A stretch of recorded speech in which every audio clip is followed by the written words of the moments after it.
What it is and what it ain't, I'm gonna let y'all know what I think, man. Today we finna talk about the 8 Ball MJG leaving Ots Records and going over to Suave House. Now, a lot of people don't know that Reggie was the owner of Ots Records. That's off the strength.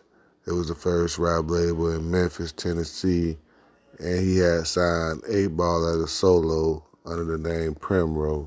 And, he was part of a group, called Organized Rhymes. And they had Psycho Bell on the production.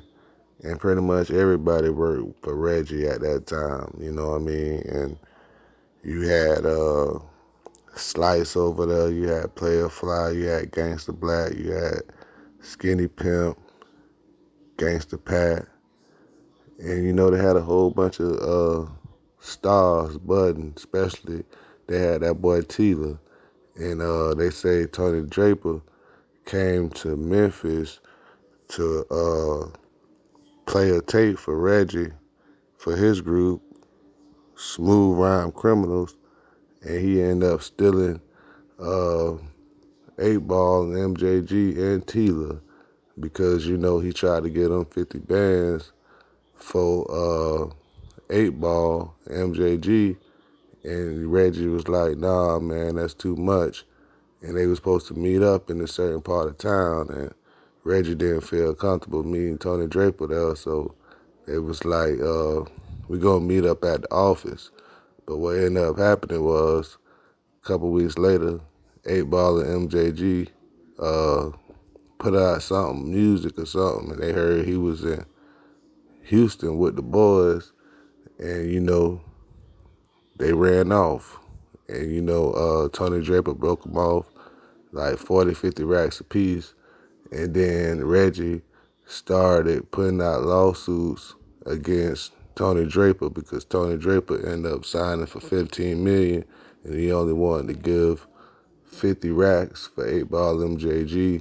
So OTS ended up suing Tony Draper, and I guess Tony Draper ended up settling out, and OTS kept working with Axe, and they ended up making a lot of money because the first tape, it sold a lot of independent units, and it ended up getting sampled by 3 6 Mafia and going gold. And if you remember, 8 Ball MJG dissing Reggie on that Coming Out Hard, and they was like, dude still selling out first tapes for Coming Out Hard. Well, we're talking about that dude Reggie. And to this day, the album still gets sampled. He's still getting checks. He was in helping the movie Choices 1 and 2 with 3 6 Mafia. He done butted the careers of so many people coming up out the South. But he did take a major L when he lost Tila and he lost 8 Ball MJG, Primrose. And you know what I mean? He went after Tony Draper and he was like, yeah, man, nigga stole my artist. My artist thought I was trying to scam them because they put out a little music and they wasn't seeing no money at first, but if they would have stuck with us, we would have been a new Master P and No Limit because they was doing everything independently. And he said they had to pay for food and marketing and promo and stuff like that. So they really wasn't able to get a lot of money in right away, but they was gonna be paid out big bucks. And when they got the first opportunity by Tony Draper to pay cash money, they took the money and took a ticket to Houston, and they never came back. And Tila left too.